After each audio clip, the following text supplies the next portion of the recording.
जय श्री कृष्ण। नमस्कार।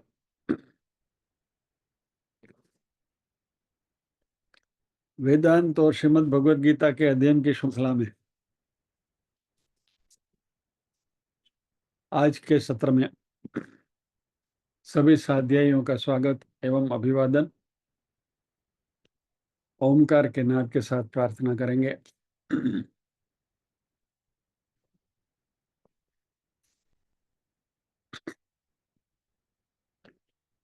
ओम।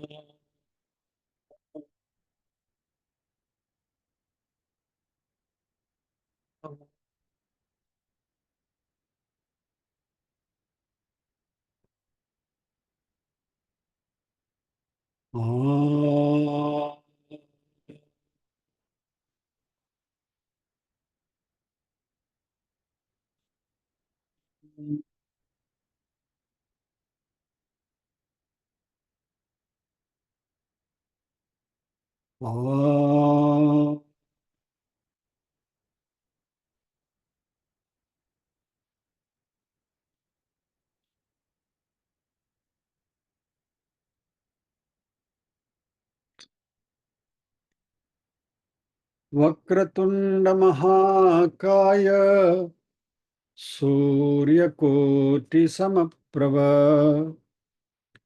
निर्विघ्नं कुरु मे देव सर्वकार्येषु सर्वदा। या कुन्देन्दु तुषारहारधवला या शुभ्रवस्त्रावृता या वीणा वरदण्डमण्डितकरा या श्वेतपद्मासना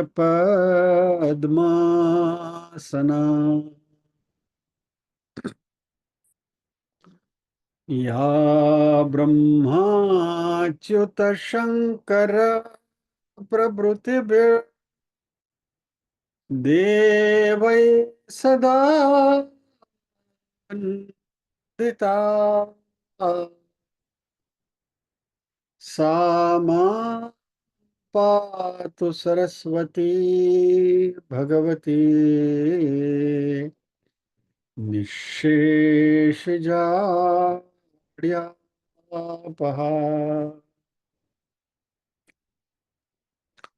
वसुदेवसुतं देवं कंसचाणूरमर्दनम् देवकी परमानन्दं कृष्णं वन्दे जगद्गुरुम्। ॐ सहना भवतु सहनौ भुनक्तु सह वीर्यं करवावहै तेजस्विनावधीतमस्तु मा विद्विषावहै। ॐ शान्ति शान्ति शान्तिः।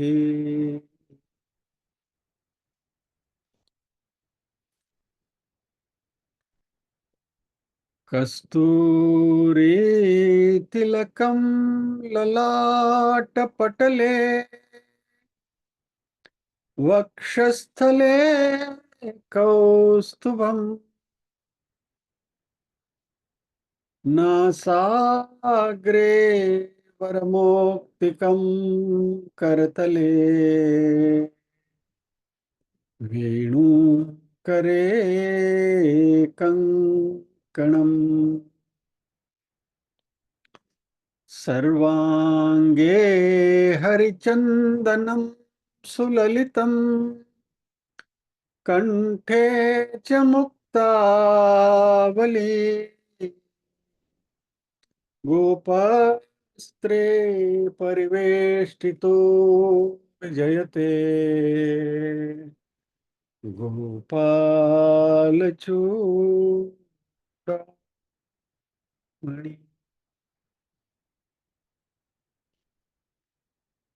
विवेक चूड़ामणि की बजाय गोपाल चूड़ामणि।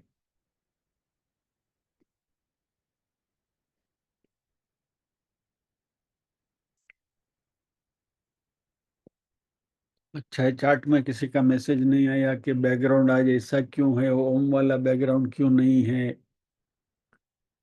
प्रार्थना में भी कुछ आगे पीछे हो गया, ऐसा क्यों? मेरी मर्जी।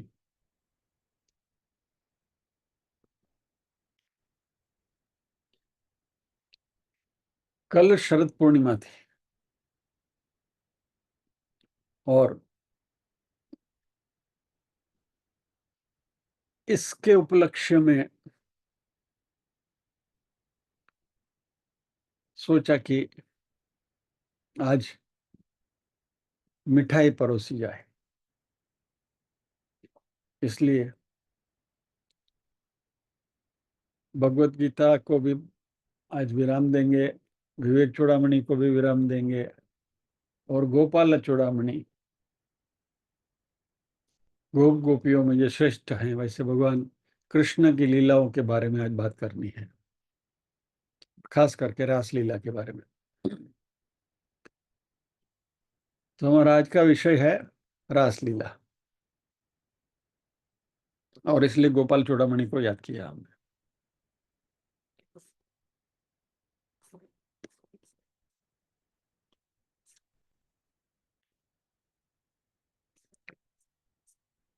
चूड़ामणि शब्द तो आपको मालूम है,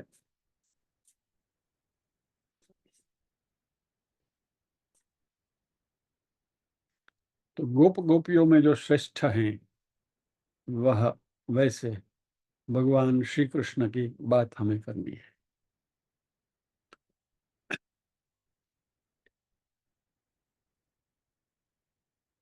रासलीला की बात करनी है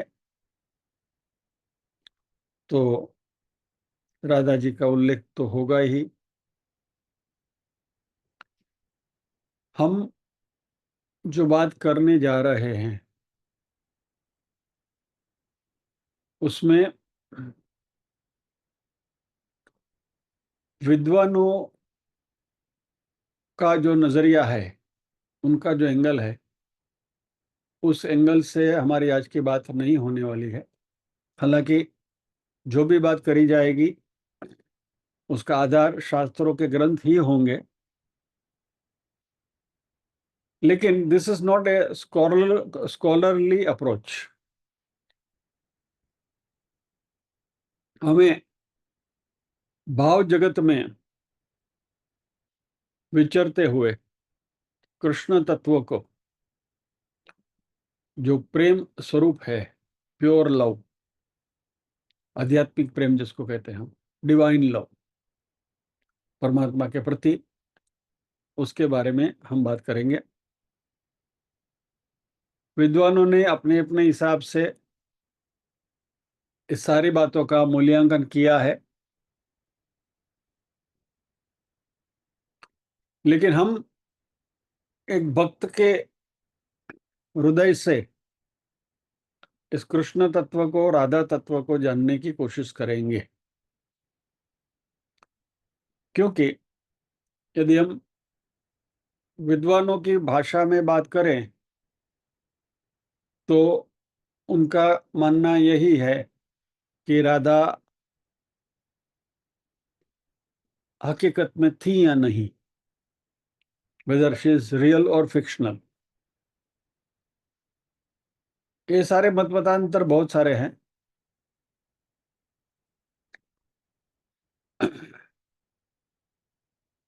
अभी कृष्ण लीलाओं के संदर्भ में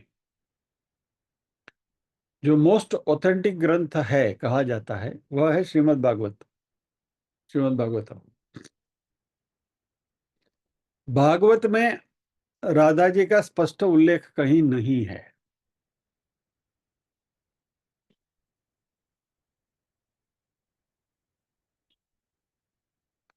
राधा जी का स्पेसिफिक नाम लेकर भागवत में कहीं उनके बारे में उल्लेख नहीं है। हालांकि दसवें स्कंद में भगवान कृष्ण की सारी लीलाओं का वर्णन है।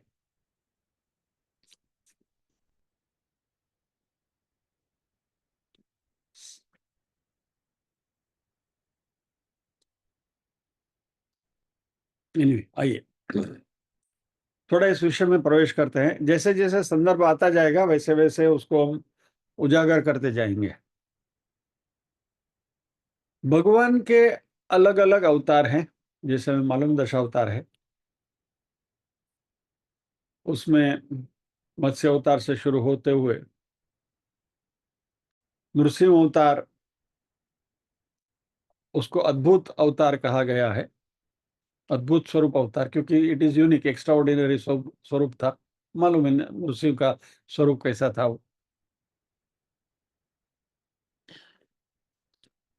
फिर आए राम जी। राम जी मर्यादा पुरुषोत्तम माने गए, तो रामावतार जो है वो मर्यादा पुरुषोत्तम का अवतार रहा। कृष्ण को क्या कहेंगे? कृष्ण अवतार को पूर्ण पुरुषोत्तम माना गया है या तो लीला पुरुषोत्तम माना गया है? पुरुषोत्तम यानी उत्तम पुरुष, पुरुषों में उत्तम, सर्वश्रेष्ठ। तो भगवान कृष्ण की लीलाएं जो है वह भी उत्कृष्ट मानी गई हैं। लीला वैसे सभी देवियों ने करी है अलग अलग स्वरूपों में। जैसे काली का स्वरूप है तो वो माँ पार्वती की ही लीला है। अम्बा का स्वरूप है, वो भी लीला लीला है। अलग अलग स्वरूप में देवी देवताओं ने लीलाएं करी हैं। लीला का एक बहुत सरल अर्थ यदि हम करें तो भगवत गीता की भाषा में बात करें तो जो हम कर्मा इज इक्वल टू कार्य प्लस अहंकार, बराबर। तो क्योंकि भगवान जो भी करते हैं उसमें अहंकार का कोई भाव होता नहीं है, इसलिए भगवान जो भी कुछ करते हैं वह सहज भाव से करते हैं, किसी भी स्वरूप में करते हैं। उसको लीला कहा गया है, क्योंकि लीला वो कर्म नहीं है, बाध्य नहीं है, इसलिए लीला का भगवान के ऊपर कोई प्रभाव नहीं पड़ता। लीला भगवान इसलिए करते हैं परित्राणाय साधूनाम। इस श्लोक की जब हमने चर्चा करी थी आपको याद होगा, बराबर। परित्राणाय साधूनाम विनाशाय च दुष्कृताम धर्म संस्थापनार्थाय संभवामि युगे युगे। तो इस श्लोक में हमने क्या पकड़ लिया था? विनाशाय च दुष्कृताम, भगवान अवतार लेते हैं दुष्टों का संहार के लिए। बट ये बात हमने डिटेल में चर्चा करी, इसलिए इसमें दोबारा जाते नहीं है। दुष्टों का संहार वॉज एन इंसिडेंटल एक्टिविटी, वो उनकी मेन एक्टिविटी नहीं थी। तो भगवान का अवतार, मुख्य अवतार कार्य क्या था? परित्राणाय साधूनाम, यानी सत्पुरुषों के, उनको तारने के लिए अथवा तो उनको आनंद प्रदान करने के लिए। आज भी हम कृष्ण लीला का गान करते हैं तो हमें आनंद होता है। यानी भक्तों के हृदयों को पुलकित करने के लिए भगवान ने अलग अलग लीलाएं करी हैं। यानी श्री कृष्ण की लीलाएं जो हैं उनको इस नजरिए से हमें देखना है कि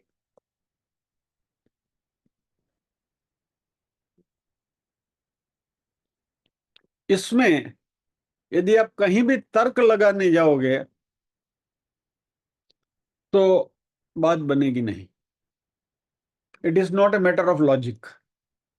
आपको 10 साल का लड़का क्या पूरा पर्वत उठा लेगा क्या? गोवर्धन लीला में जो किया था वो, या तो काली दमन में 1000 फैन वाले सर्प के ऊपर क्या छोटा बच्चा नृत्य कर सकता है क्या?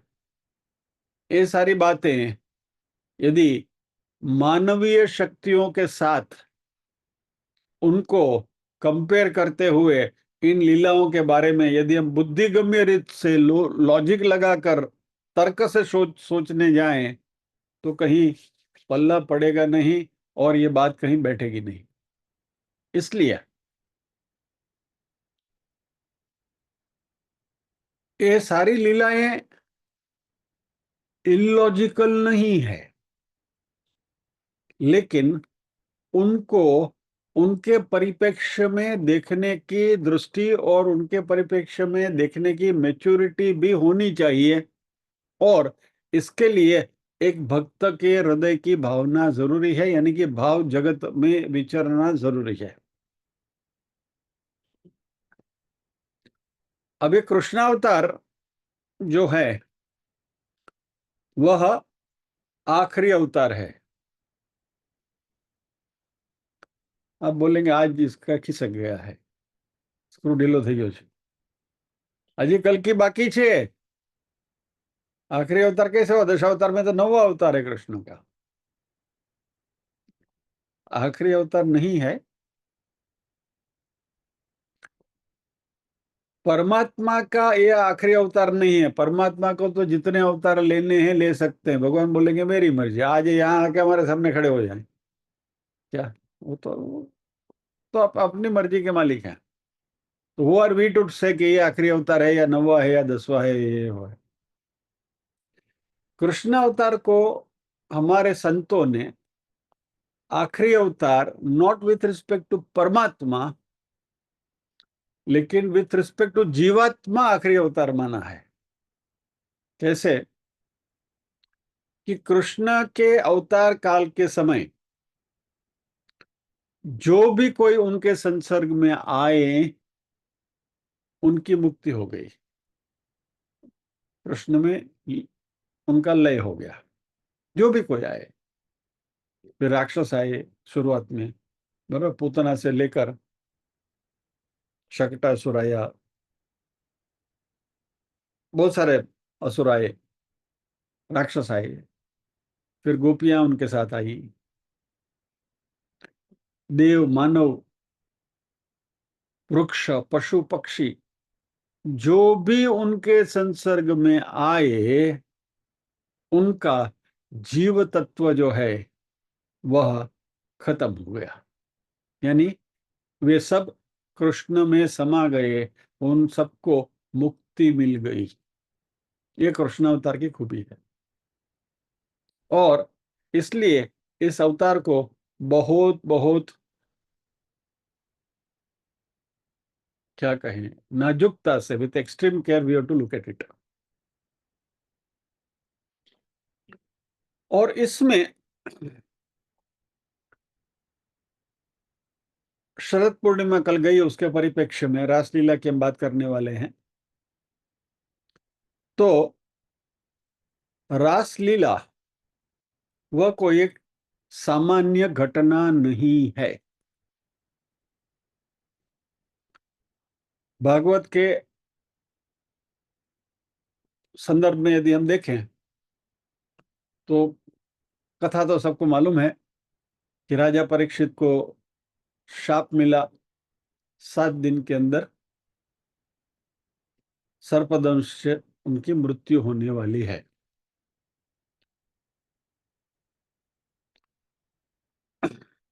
और परीक्षित को श्राप मिला था क्या?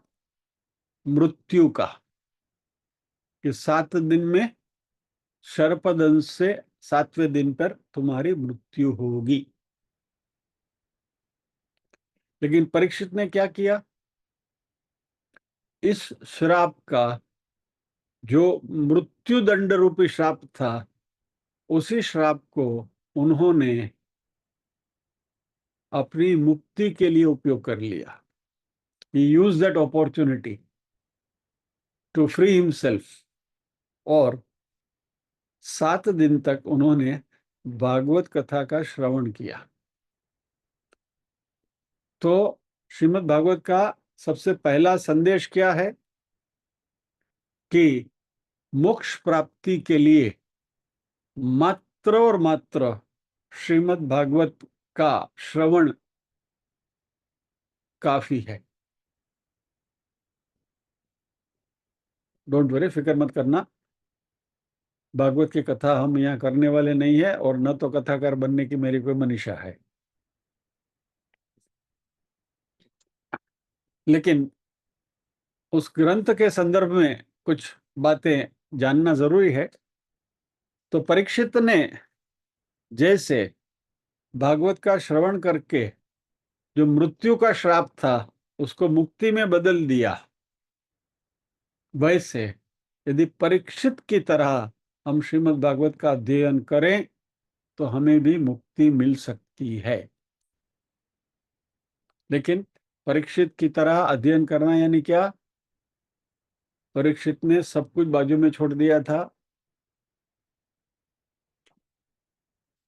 और संसार को तो इनके मन में भी नहीं था, और एक चित्त से भागवत का उन्होंने श्रवण किया था। Point number 1 to be noted. तो भागवत का श्रवण मुक्ति दिला सकती है।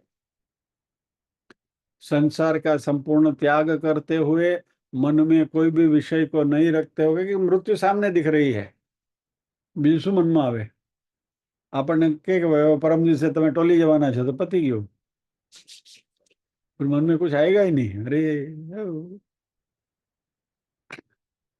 तो ऑफ कोर्स परीक्षित की तो दशा अलग थी, वो तो भाव से बैठे थे। और परीक्षित को भागवत की कथा सुनाने के लिए वहां कौन आया? अब तो सब सुगन श्रोता है यहाँ, सबको मालूम होना चाहिए कि परीक्षित को भागवत की कथा किसने सुनाई थी।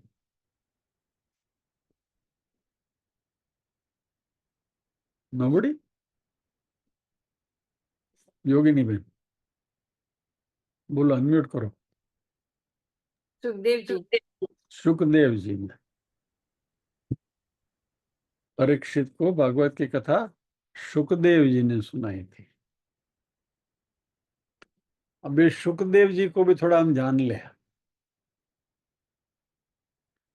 सॉरी है, थोड़ा हम धीरे धीरे इसमें प्रवेश कर रहे हैं, और आज का सत्र नहीं, शायद ये पूरा हफ्ता इसी रासलीला में ही जाने वाला है, तीनों दिन, थर्सडे फ्राइडे सैटरडे, पता नहीं।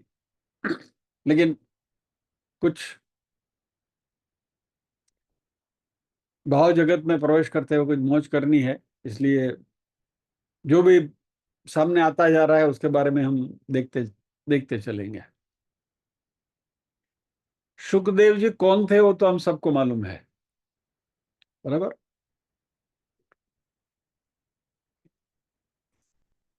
योगिनी बेन को छोड़ के और कोई? सुखदेव जी कौन थे?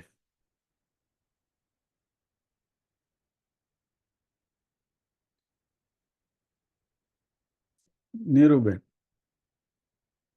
संगीता बेन, नीरू बेन बोलो, सुखदेव जी कौन था?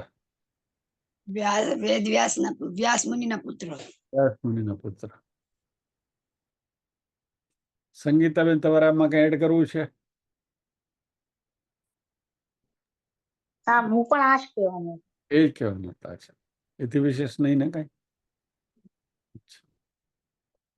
सुखदेव जी व्यास मुनि के पुत्र, लेकिन व्यास मुनि के पुत्र भी किस तरीके से थे उसको थोड़ा जान ले। सुखदेव जी माता के गर्भ में 10 साल तक रहे, 10 years।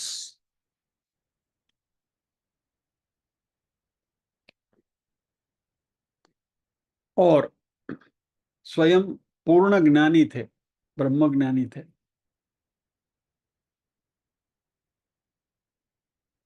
और संसार में आने की उनकी मर्जी ही नहीं थी, लेकिन माता के गर्भ में प्रवेश कर लिया था तो वो बाहर आ ही नहीं रहे थे। फिर उनसे प्रार्थना की गई व्यास मुनि ने, और 10 साल के बाद पूर्ण बालक के रूप में प्रकट हुए।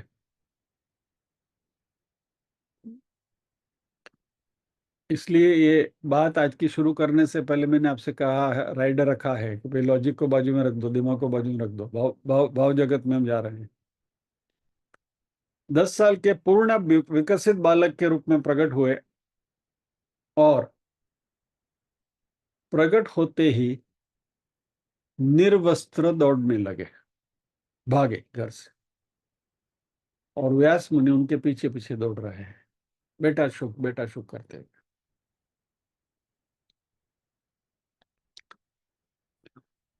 थोड़ा इसको तात्विक रूप में समझते हुए चलते हैं। यानी ये कहानी तो चल रही है, कहानी के साथ साथ उसके संदर्भ देखकर चल रहे हैं।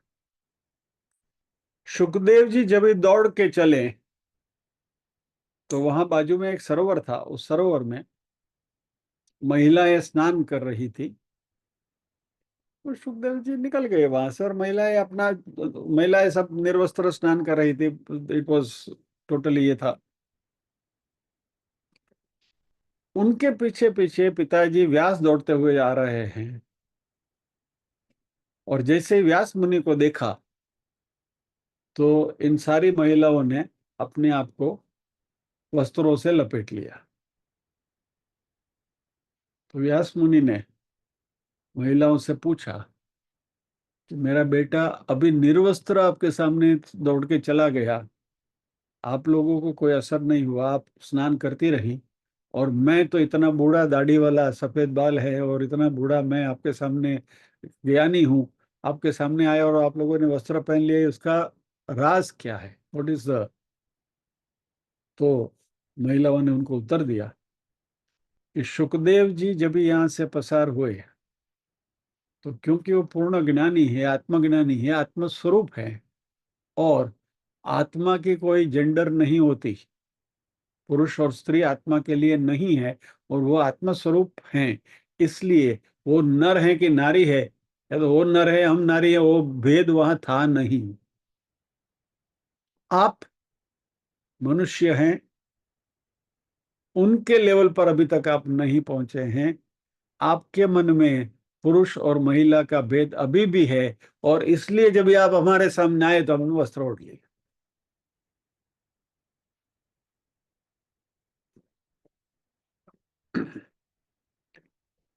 सो यानी सुखदेव जी की कक्षा क्या थी, ज्ञान की कक्षा क्या थी, ये बात समझने के लिए ये प्रसंग आपके सामने रखा गया है।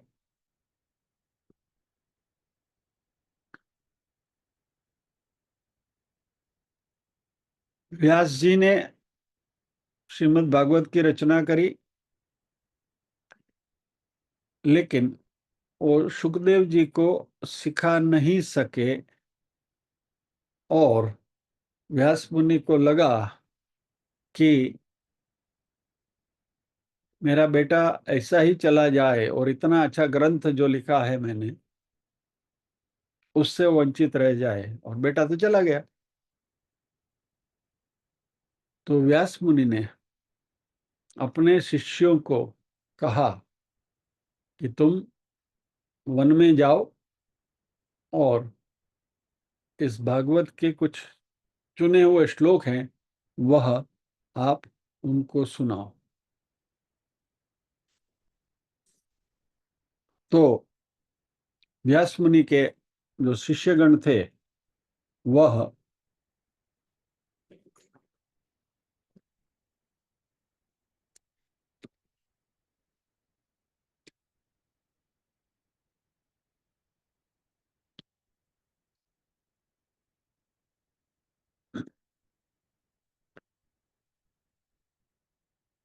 वन में गए और एक पर्टिकुलर ये श्लोक, बर्हापीडं नटवरवपु कर्णयो कर्णिकारं बिभ्रदवास कनककपिशं वैजयन्तीं च मालां रन्ध्रान् प्रदरसुदया पूरयन् गोपवृन्दैः वृन्दारण्यं स्वपदरमणं प्राविशत् गीतकीर्तिः। इसका अर्थ है, सिर पर मोर पंख का आभूषण जिन्होंने धारण किया है, कानों के ऊपर नीले कर्णिकार, यानी कि अरे और लंबा फूल आता है ना, सफेद कलर का आता है, वो पुष्प, फिर पीतांबर धारण किया है, वैजंती माला धारण की है। और ये भगवान कृष्ण वृंदावन में नर्तन करते हुए दिव्य नर्तक के रूप में प्रवेश करते हैं। और उन्होंने अपने पद चिन्हों से वृंदावन की धरती को पावन किया, सुशोभित किया, और अपनी बांसुरी के छिद्रों को अपने होठों पर अमृत से भर दिया, और ग्वालों ने उनकी महिमा का गान किया। बर्हापीडम नटवर वपुः कर्णयो कर्णिकारम बिभ्रदवास कनक कपिशम वैजयंतीं च माला वृंद्राण वेणुरधर सुदया पूरयन गोप वृंदैः वृंदारण्यम स्वपदरमणम प्राविशद कीर्त कीर्ति। ये श्लोक जब व्यास मुनि के शिष्य गाते हुए वन में से विचरे, तब शुक मुनि से उनका मिलन हुआ। और शुकदेव ने पूछा कि ये इतनी सुंदर रचना किसकी है, और आप कहाँ से आए हैं, आप कौन है?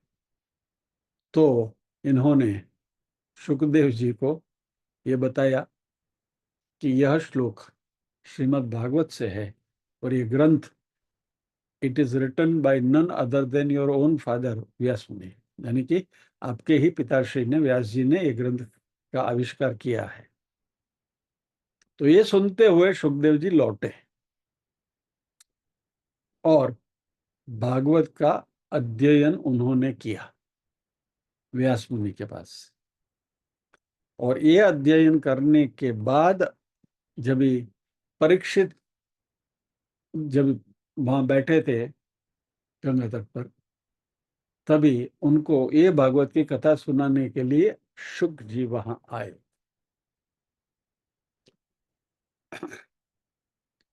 तो वह ये इलेबरेट इसलिए किया गया है इस बात को कि श्रीमद् भागवत कथा का श्रवण मोक्ष दिलाती है, लेकिन द अंडरलाइंग फैक्टर्स आर, एक तो सुखदेव जी की तरह श्रोता बनकर हमें सुनना होगा, यानी कि पूरे संसार को बाजू में रखते हुए, विरक्त होते हुए पूरी कथा सुननी होगी, नंबर वन।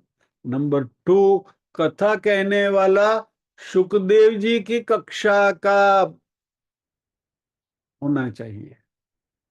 यदि सुखदेव जी कथा करते हैं, यानी संपूर्ण विरक्त सुखदेव जी, जिसका बैकग्राउंड अभी अभी हमने देखा इन महिलाओं के संदर्भ में, पूर्ण ज्ञानी ऐसे यदि कथाकार हों और परीक्षित के जैसे श्रोता हों, तो भागवत की कथा का श्रवण मुक्ति दिलाता है। अभी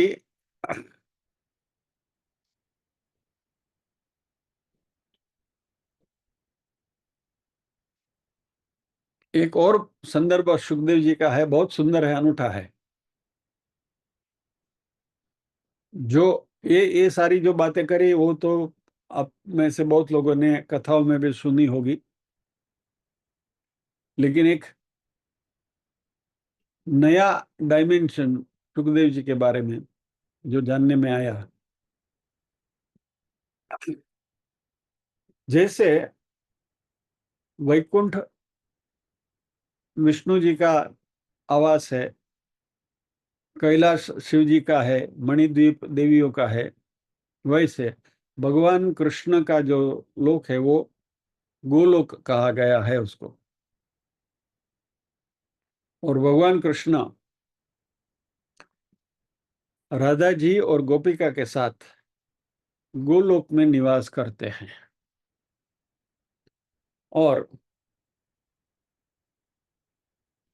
पुष्टि मार्ग की जो मुक्ति की अलग अलग कक्षाओं की जो हमने बार बार बात करी है, बराबर, सामीप्य, सायुज्य, शास्त्री वगैरह,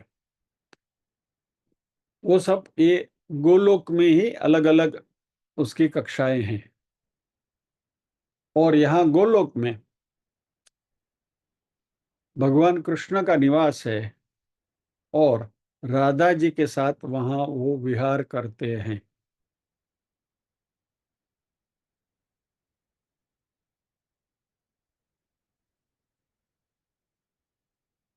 ओके, राधा जी के बारे में बात करने से पहले सुखदेव जी की बात को पूरा कर लेते हैं। राधा जी के पास एक तोता है और वह तोता राधा जी के साथ सातत्य से संवाद करता रहता है। अभी वो तोता एक बार उड़कर कृष्ण के पास जाता है और कृष्ण ने जो कहा वह वो तोता ने सुना। अभी तोता के तो बेसिकली हैबिट क्या है कि आप जो भी बोलो वो दोहराता है, बराबर है। तो राधा जी के पास वो तोता, राधा जी ने उनको पढ़ाया, पोपट मिठू मिठू पढ़ो वगैरह वगैरह। लेकिन एक बात याद रहे, हाँ, ये सब it is at a sublime level, यानी कि हमारे मनुष्य के लेवल पर इसको आप उसकी ये करने जाओगे तो इसमें बात बनेगी ही नहीं। तो राधा जी के पास ये तोता रहता था और कृष्ण के पास, राधा जी के पास बारी बारी ये होता था, तो दोनों की बातें ये तोता सुनता था। और फिर एक बार राधा जी ने कहा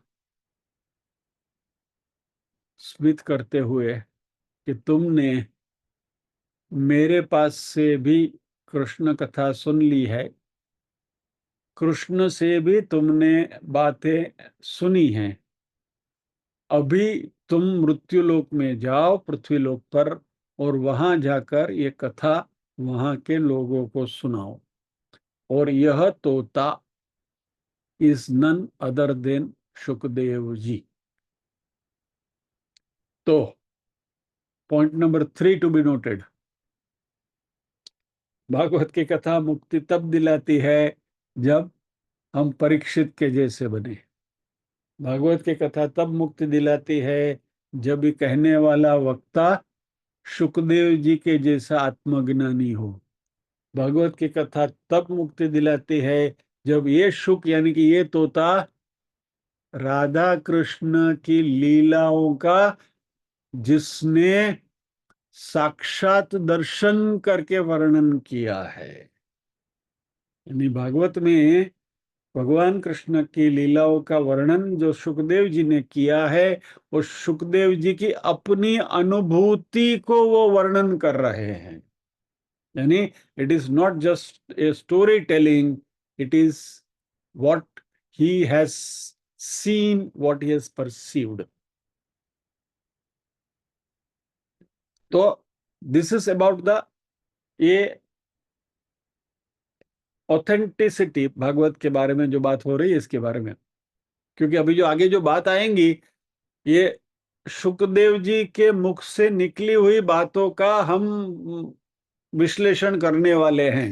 यानी कि जो भी बातें अभी आगे आने वाली हैं वो सारी सुखदेव जी ने परीक्षित के सामने वर्णन की हुई बातें हैं। यानी these are authentic tales in this context, इस संदर्भ में। ओके,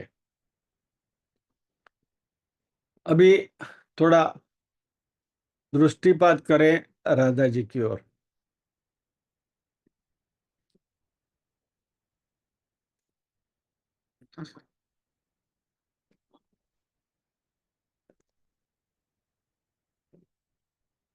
गोलोक में राधा जी अपनी 8 सखियों के साथ कृष्ण, भगवान श्री कृष्ण के साथ लीला कर रही हैं। आपको उसका एक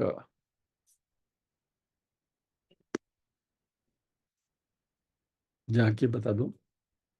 ये राधा कृष्ण के युगल स्वरूप है और ये 8 सखियां हैं, 3 यहाँ है, 3 यहाँ, 6 ये, 2 ये वीणा बजा रही है और ये ढोलक बजा रही है। ये 8 सखियां कृष्ण की सेवा करती, राधा कृष्ण की सेवा करती हैं। अष्ट सखी करती सदा सेवा परम अनन्य, श्री राधा माधव युगल की कर निज जीवन धन्य, जिनके चरण सरोज में बारंबार प्रणाम, करुणा कर दे युगल पद रज रति अभिराम। पद रत्नाकर में से ली हुए बात है ये राधा जी की 8 सखियां।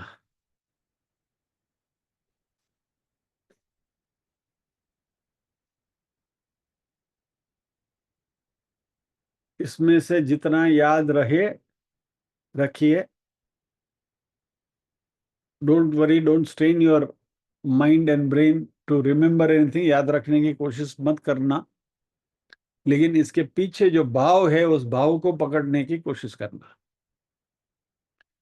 राधा जी की सखियां हैं वो 5 प्रकार की हैं। नित्य सखी, यानी एक तो सखी, ऑर्डिनरी सखी, नित्य सखी, प्राण सखी, प्रिय सखी और परप्रेष्ठ सखी, यानी सबसे अधिक प्रिय सखी। और इसमें परम प्रेष्ठ सखी, जो अधिक प्रिय सखी जो राधा जी की हैं, वह 8 सखियां हैं, जिनके नाम है ललिता, विशाखा, चित्रा, इंदुलेखा, चंपकलता, रंग देवी, तुंग विद्या और सुदेवी।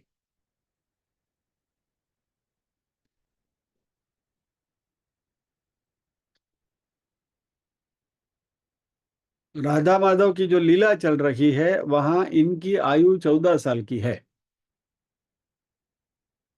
और ये सभी सखियां राधा जी की तरह ही नित्य सुंदर, नित्य मधुर और सच्चिदानंदमय है, यानी they are all evolved souls.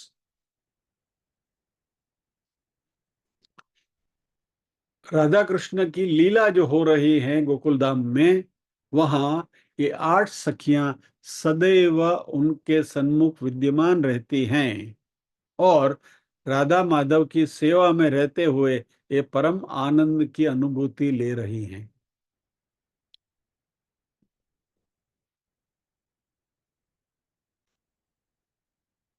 इनका अस्तित्व का एक ही उद्देश्य है कि भगवान श्री कृष्ण और राधा जी को अधिक से अधिक सुख कैसे मिले।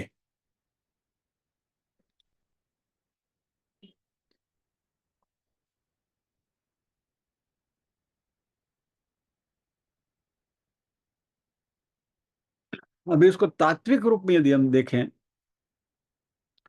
तो भगवान कृष्ण जो हैं वो परब्रह्म का स्वरूप है, और क्योंकि परित्राणाय साधुनाम, उनको जो लीला करनी थी, उस लीला करने के लिए उनको जो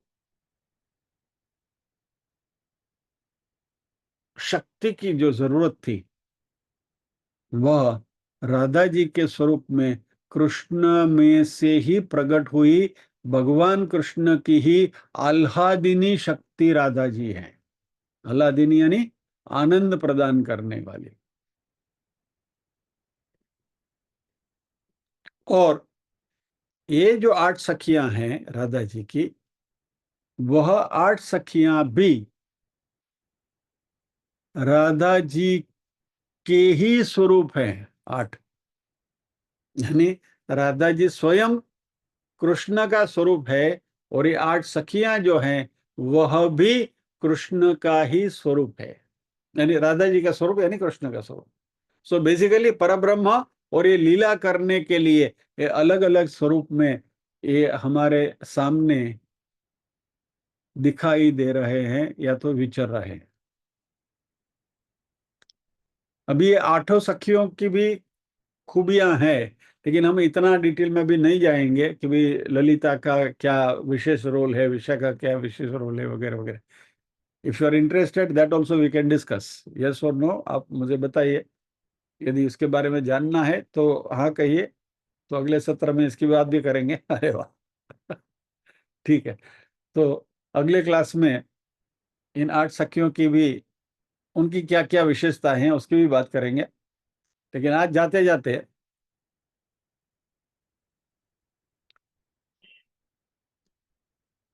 एक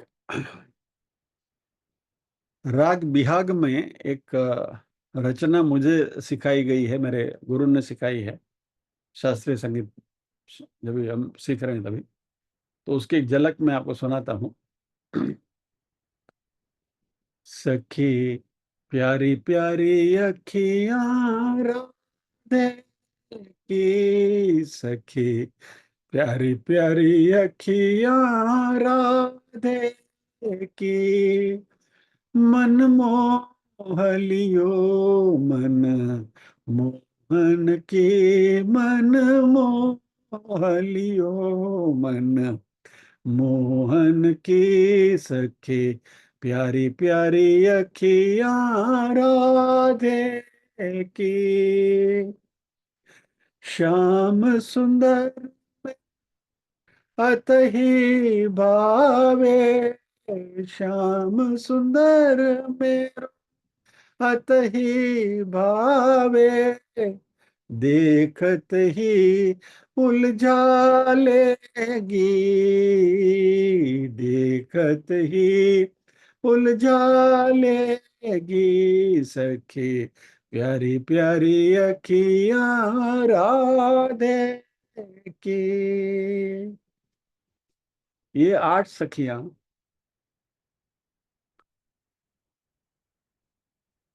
अंदरों अंदर एक दूसरे से ये शिकायत करती रहती हैं कि राधा जी की अखियां इतनी सुंदर हैं कि मनमोहन, हमें भी अच्छा लगता है, कृष्ण हमारे साथ भी लीला करे, क्रीड़ा करे, हमें भी अच्छा लगता है। हम भी ये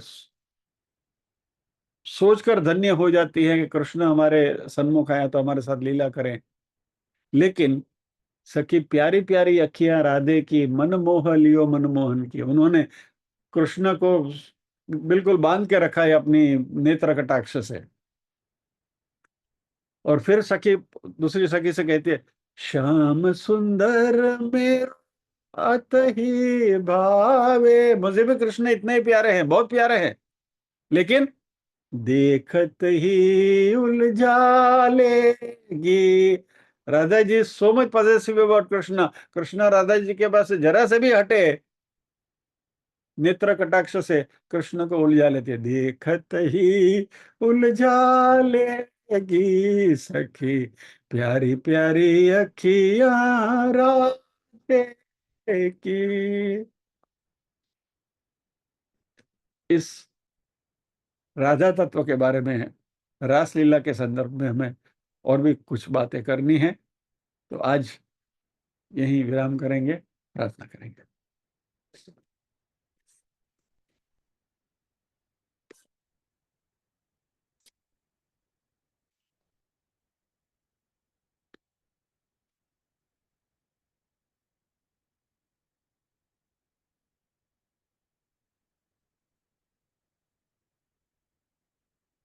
ओम असतो मा सद्गमय, तमसो मा ज्योतिर्गमय, मृत्योर्मा अमृतंगमय, सर्वेषां स्वस्तिर्भवतु, सर्वेषां शांतिर्भवतु, सर्वेषां मंगलं भवतु, सर्वेषां पूर्णं भवतु, लोका समस्ताः सुखिनो भवन्तु, लोका समस्ताः सुखिनो भवन्तु।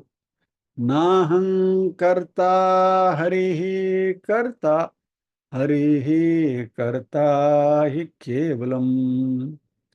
ओम शांति शांति शांति ही।